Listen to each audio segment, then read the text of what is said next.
Welcome to the Real Estate Espresso Podcast, your morning shot of what's new in the world of real estate investing. I'm your host, Victor Menashe. Today's show is another AMA episode. That is, Ask Me Anything. I love to answer your questions. If you have a question you think is going to be of broad interest, send it in. Send your questions to victor@victorjm.com. That's victor@victorjm.com. Today's question comes from Natalia in Toronto. Her question is, could 5G wireless impact the value of my property? And if so, how? Well, Natalia, that's a great question. This is actually a large topic with several elements to it. In fact, so much so that we're going to answer it over 2 days. On today's show, we're going to talk about the wireless technology itself, how it works and how it can impact the value. And on tomorrow's show, we're going to address the specific impacts that the infrastructure related to the wireless technology could have on your property. There's no question that having internet service available at your property definitely affects property value. It's right up there with water and electricity. Very few people would buy a property without electricity.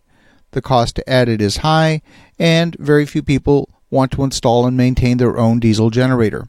High-speed internet service ranks high on buyers' list of requirements, up there with electricity.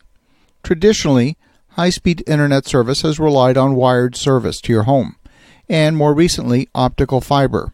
Fiber optics can deliver extremely high bandwidth and experiences very low signal degradation.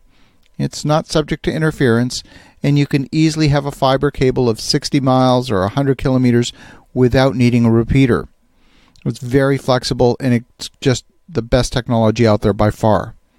Today's mobile devices have become extremely powerful. I'm able to do most things from a mobile device that used to require a desktop computer. And 5G wireless technology offers the promise of wireless performance that's similar to today's wired solutions. Wouldn't it be great if you didn't have to worry about that and you could roam freely and get great service everywhere you go? Now, I'll warn you, I've designed products that have been used in cellular base stations from many different equipment manufacturers around the world. But I'm not going to get too technical. We'll save the full 8-hour tutorial on cellular base station design for another day. A radio signal is a radio signal. It travels at the speed of light. How is it possible that one radio technology could be faster than another? The secret lies in encoding and eliminating noise. The first idea that I'd like to introduce is the coding scheme. Most people know that computers use binary math to make decisions. The individual transistors inside a microprocessor are only capable of counting from 0 to 1 and back to 0. Each digit in a computer's world represents either a 1 or a 0. The Ethernet wire that transports the data similarly uses 1s and 0s. Pretty much everything in the world of computers relies on 1s and 0s.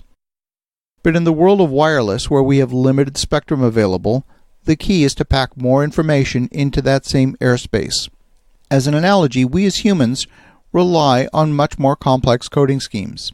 For example, each character on a written page could represent the numbers from 1 to 10, or any of the 26 letters in the alphabet, plus all the different punctuation symbols, and a space character to separate words from each other. But not only that, we have uppercase and lowercase characters which are distinct. You add all of that together, and we have more than 100 times more information in a single character than a computer does.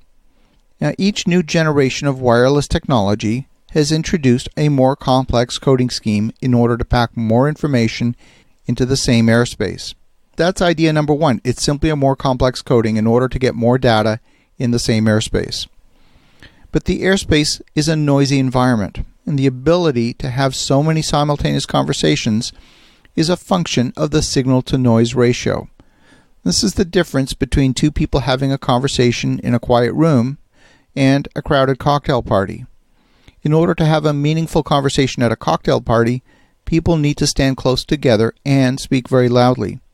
You can't hold an effective conversation across the room.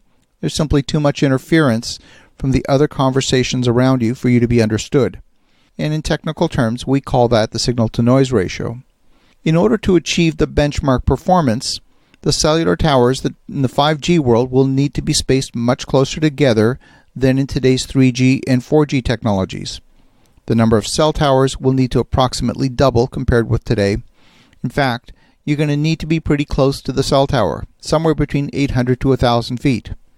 Areas with lower population density will not be worth the investment by the carrier to put in a new cell tower. And therein lies the problem. The cellular carriers will place the new 5G base stations where it makes the most economic sense, where you have the highest density of subscribers. The economics in suburban areas is marginal and may not support the investment for a full 5G build-out. And if they do build out, you're not going to get the advertised performance because you'll simply be too far from the cell tower to take advantage of the 5G features. Cellular users already experience situations where they need to stand next to a window in order to get good signal strength. Some people get good service on the second floor but not the ground floor, and some have good service at the front of the house but not the back. You can expect more of that sort of thing in 5G. It all comes down to the signal-to-noise ratio. Just like at the cocktail party, you can talk louder to be heard, and that benefits your conversation, but when everyone does it, the noise level increases dramatically and eventually every conversation suffers. Cellular network designers need to deal with exactly that same issue. In the world of 5G, you can expect much more sporadic coverage than we have today, and that can ultimately affect your cellular service. And if cellular service is important to you, it could affect the value of your property. As you think about that, thank you, Natalia, for a great question. On tomorrow's show, we're going to talk more about the infrastructure implications of 5G. Have an awesome rest of your day. Go make some great things happen. We'll talk to you again tomorrow.